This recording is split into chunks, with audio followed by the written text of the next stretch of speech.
सनाउल्लाह साहब ने बात की थी कि पीपल्स पार्टी इस दफ़ा सरप्राइज दे सकती है और जो नौजवान चेयरमैन हैं पीपल्स पार्टी के, वो मुतवक्को तौर पर वज़ीर आज़म के अहदे पर भी मुतमक्कन हो सकते हैं। इससे मैं इत्तेफाक नहीं करता क्योंकि उसकी बड़ी बुनियादी वजूहात हैं।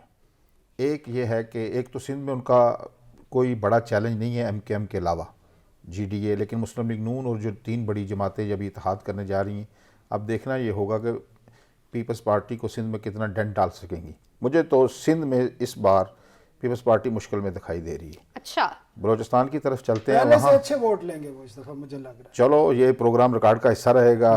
सनाउल्लाह साहब, तजिया अमकानी होता है, हम एक अमकानी बात कर रहे हैं कि मुमकिनात में से ये भी हो सकता है। ठीक है, अब बलूचिस्तान में जो सबसे बड़ी पार्टी अभी उभर कर सामने आई है पिछले इंतखाबात में, उन्होंने जिसको मैं फादर पार्टी कहता हूँ, फादर पार्टी ने मुस्लिम लीग नून की जो हुकूमत थी सूबाई उनको गिराया था।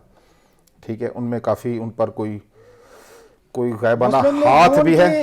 हुकूमत खत्म कराने में उनका किरदार था। नवाज शरीफ ने वापसी पे आके सबसे पहले उनसे हाथ मिलाया। अच्छा, हाथ भी मिला लिया उनसे और उनसे इत्तेहाद भी कर लिया। अब बलूचिस्तान में मुस्लिम लीग नून के उनके लोग भी बड़े अच्छे दोबारा शामिल हो गए हैं, वापस आ गए हैं। और ये जो तवक्को की हुई थी जो आसिफ अली जरदारी हैं कि बलूचिस्तान में मैं काफ़ी ज़्यादा लोगों को अपने साथ शामिल करा लूँगा, बड़ी दोस्तियों के भी दावे करते थे, उनके बैकग्राउंड भी वो शामिल किए उन्होंने, लेकिन वो उस तरह नहीं हो सका। सनाउल्लाह साहब के एक मॉब की सूरत में वो सारे लोग जो हैं या इत्तेहाद की सूरत में मुस्लिम लीग नून के साथ आ गए हैं और या वो शामिल हो गए हैं मुस्लिम लीग नून में। अब आते हैं पंजाब, जो सबसे बड़ा सूबा है जहाँ मैदान जंग, जो असल जंग लगनी है जो कहते हैं, उसमें पंजाब में आप देखें कि 41 इंतखाबी हल्के हैं, 141। अब उसमें जैसे सनाउल्लाह साहब ने कहा कि सरप्राइज़ देगी, जैसे असलम गिल साहब का भी जिक्र किया, अरसलान रफ़ीक भट्टी ने, आप उनके उंगलियों पे नाम गिन सकते हैं।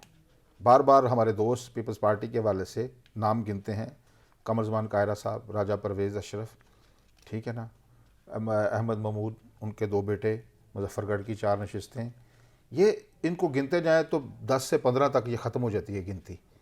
लेकिन पंजाब में क्योंकि 150 के लगभग नशिस्तें हैं, वहाँ बाकी नशिस्तों पर 1 से 20-25 नशिस्तों पर पीपल्स पार्टी हमें नज़र नहीं आती। सर आपको नज़र आएगी, इलेक्शन आने दें, आप इलेक्शन का वेट अच्छा सुन लेना, मैं आप तज़िया तो सुने ना, मेरी बात नजर आ रहे हैं ना, मैंने जिक्र किया महमूद अहमद का, ना आपको मुजफ्फरगढ़ नजर आ रहा है, ना आपको मैंने मुजफ्फरगढ़ का भी जिक्र किया, ना आपको गुजरात नजर आ रहा है, ना आपको कायरा साहब का भी जिक्र, ना आपको पिंडी नजर आ रहा है, ना आपको मुल्तान नजर आ रहा है, उसमें ना आपको जो है ना गिलानी साहब अपनी आप गिनती पे उंगलियों पे गिन सकते हैं, बोलने वालों के 17 अजला नजर नहीं आ रहे, वो आपको सरप्राइज मिलेगा।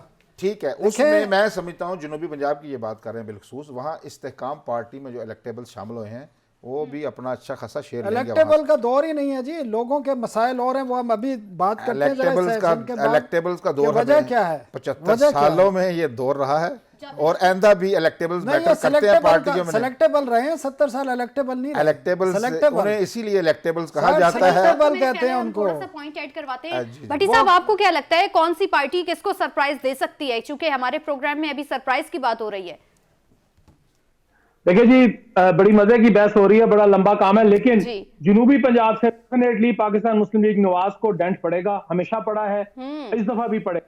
सनाउल्लाह साहब जो कह रहे हैं पाकिस्तान पीपल्स पार्टी वो सरप्राइज बिल्कुल देने की पोजीशन में है, क्योंकि साबिक सदर आसिफ जरदारी को आप इजी ना लें, वो बड़े घाक आदमी हैं, वो एंड टाइम के ऊपर कोई ऐसी चाल चलते हैं जहां पे मुस्लिम लीग नवाज जो है हाथ खड़े कर देती है। माजी में साबित हुआ, 16 महीने की बिल्कुल उनकी गवर्नमेंट थी, लेकिन गवर्नमेंट जब खत्म हुई है तो आप देख लें कि बिलावल भुट्टो साहब भी और उनके साथ eyeball to eyeball contact शुरू हो गया। अब मामला पाकिस्तान पीपल्स पार्टी का, जिस तरह ये कह रहे हैं ना कि 10 से 15 लोग बिल्कुल होंगे, लेकिन पंजाब से 15 सीटें लेना जो है ना जी, अगर कौमी असेंबली की 5 सीटें भी ले गई तो पाकिस्तान पीपल्स पार्टी बार गेनिंग पोजीशन में पाकिस्तान मुस्लिम लीग नवाज के साथ डेफिनेटली आकर सामने बैठ जाएगी।